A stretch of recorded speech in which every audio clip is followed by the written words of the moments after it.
G'day and welcome to day 13. I think it's day 13. Hopefully I haven't got those numbers wrong. Of the Gandle program. Today was Friday, was Shabbat, and so it was only a half day at Yad Vashem. We had two lectures or sessions today. The first one was brilliant. Rabbi Moshe Cohen ran it, and it was asking the question, where was God in the Holocaust? Post-Holocaust theology. How Rabbi Cohen did this was he looked at 5 rabbis who had different things to say about theology post-Holocaust. And so he gave us kind of a short biography of the rabbi and what tradition they were from, and then what they said, kind of encapsulated what they said. And for me, it was a really interesting, absorbing lecture. He started by saying there's two ways of thinking about the Holocaust in relation to the evil that occurred. Is it a new evil? Is it not? Is it different enough from other evils that have been committed against the Jews in the past, so that we're calling it something different, a new evil? Or is it just a continuation of the evil that's been committed against the Jews in the past, but in modernity? That other people, had they had the chance, would have committed the same atrocities Hitler did, but Hitler had the modern machinery of a nation state at his disposal. And he started by discussing that, because that's kind of a key question that we find when we look at the different views. So we started with the first, a Reformed rabbi. I won't give their names. I'm happy to chat to people later. I took a whole bunch of notes, but I'll just get confused if I try and remember their names. The first rabbi was a Reformed rabbi. He basically said that the Holocaust is a new evil, and it's such an evil that to believe that God allowed this to happen is to say that it's his will, and therefore Hitler's doing the will of God, and therefore God has there's a broken link now between humanity and God, almost like God is dead, or dead to humans. And that was his way of thinking. He was a rabbi who had lived in America his whole life. He was not a victim of the Holocaust. He had not been impacted personally by it. He was thinking about it from a philosophical point of view and a theological point of view. The second rabbi, he disagreed with the first, and what he claimed was, if we were to think that, if we were to give up holding on to God as Jews, then he said we would be helping Hitler complete his work. That's what Hitler sought to do, to end the Jews. And so he said, no, it's an imperative to almost make the Holocaust kind of central to Judaism, and to say this needs to kind of, he literally said we need to add a new law, almost like the Holocaust imperative, that we need to ensure that we don't give Hitler a posthumous victory. So we need to maintain the traditions that we held, and God, etc., etc. And that was his thought. The third rabbi disagreed with the second rabbi, and basically said, well, no, hang on a second. God is a redemptive God. And this was more in the continuation tradition of, this is just the same evil committed, and that's just in modernity. So it was worse. It said the Bible tells us that God is a redemptive God. He redeems his people, and we cannot make the Holocaust central to who we are. That's not. That's to give it a greater status. We are God's people, and he redeems us, and therefore we need to think of it kind of that way, as this is always happening. God's people suffer, and then God redeems them back. So that was his thoughts. That was followed by number 4, and number 4 was an intriguing one that really it's going to be very difficult to try and summarize. This rabbi basically said, well, God, ontologically speaking, is good, and therefore he is incapable of committing evil. However, he's created us, and as humans, we have value because we are able to choose good. God has given us and created us with free will, and therefore we are able to have value. We are actually able to make a choice between good or evil, and in doing that, God has allowed humans to have that choice, and some choose evil and some choose good. And the Bible talks about God hiding his face from humanity so that there is a chance of humans choosing to refrain from evil.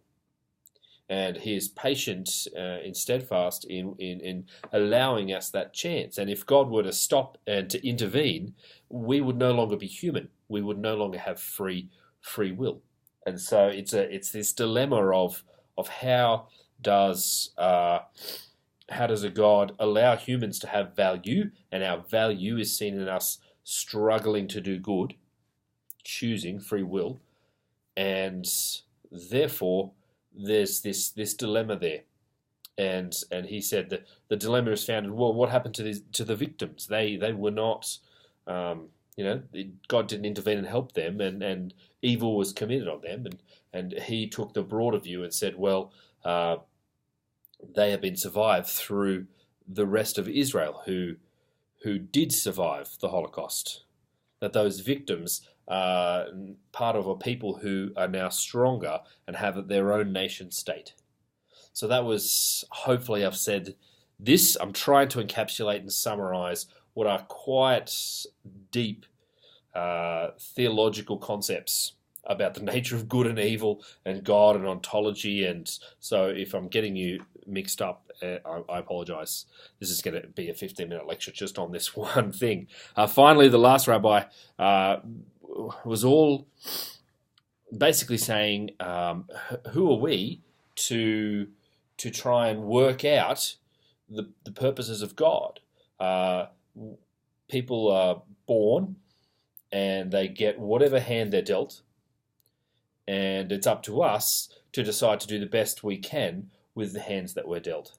So this kind of question of, well, if you're born and you are incredibly poor, you do the best you can with the resources you were born with. If you were born and you're incredibly rich, you do the best with the resources you've been created with. So it's this question of humans are just humans, and how are we able to sit there and commit judgment on things we're unable to understand or comprehend.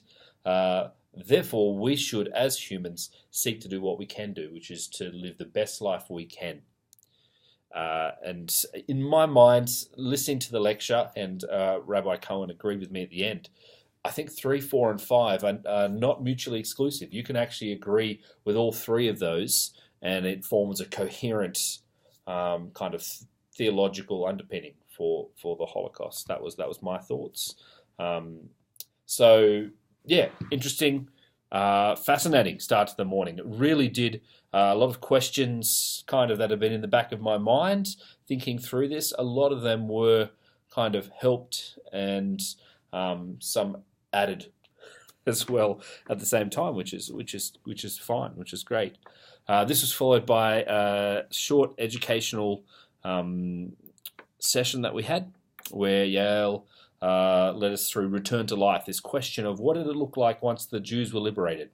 Because we've got most of World War II, Europe being freed. There's obviously a lot of pain and suffering, but so much celebration and relief that it's over. And for those who finished the kind of the Holocaust ended, not the same thing. So many of them could not bring themselves to celebrate.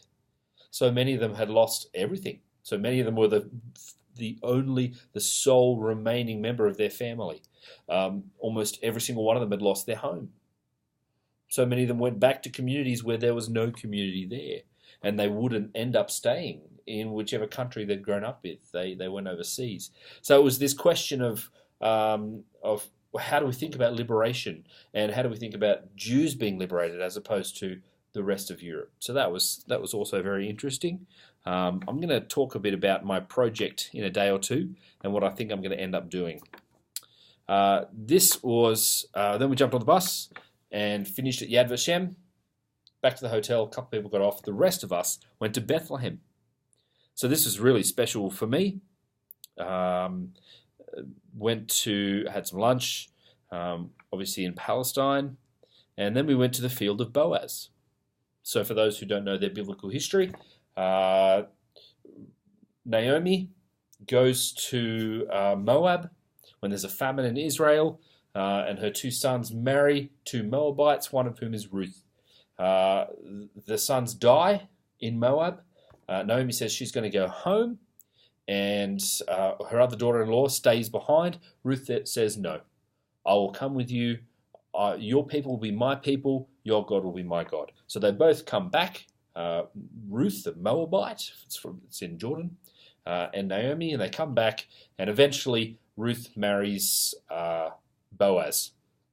And Boaz and Ruth have a son, Obed. He has a son, Jesse. He has 8 sons, the youngest of which is David, King David from the Bible. So we're at this field, and I was thinking, this is literally the field. It's on the mountaintop where David kept his sheep, where David was anointed as king of Israel. And that was crazy to think about. On top of that, this is where the shepherds were, where they believed the shepherds were when the angels appeared to them, saying Jesus had been born. So there was a cave we went into where those shepherds stayed. It's now been turned into a cute little church by the Franciscan monks that look after it. And there was a church there. We went into the cathedral. Then we went into Bethlehem proper and saw the Church of Nativity. So beautiful church, had been kind of built in the 300s AD, destroyed, built again, kind of changed and altered. The Crusaders came and graffitied a whole bunch of it and added stuff, and just a fascinating history of the building itself. But then you go down into this little cave and you can kind of touch the area. I've got photos if people are interested, where they believe Jesus was born. And the church is split off into kind of a Catholic section, Armenian, Orthodox, etc., etc. So fascinating being there and being able to do that. That was wonderful. Following this, we came back across the border back into Israel, and people went back to the hotel, and 4 of us then went down into the old city again and travelled down and went to the Garden of Gethsemane, where Jesus was when he was betrayed by Judas, taken by the soldiers and taken to the Sanhedrin for his trial, the night that he was taken and tried. So that was also this beautiful little kind of garden with olive trees, and a wonderful church next to it, with just stunning paintings of various depictions there, and really moving to be there. Following that, we then did a walk along the Via Dolorosa road, which is kind of the main road where Catholics say there's the 12 stages that Jesus went through before he was crucified. Obviously ends in the Church of the Holy Sepulchre. So went through there and then back up to the hotel, and because it's Shabbat, we had a special Shabbat dinner together as the group of Gandle, and then here I am chatting to you at 10:07 in the evening. This has been a long video. Apologies for that. Tomorrow, heading to Masada and swimming in the Dead Sea. So it should be a wonderful day. I'm going to cut this into 2 videos, probably a post-Holocaust theology video and the rest of the day video. And tomorrow, I'll once again try and keep it down, just talk briefly about some of the things that I did without having to explain things like ontology and various other things. So thanks for listening, and hopefully see you tomorrow.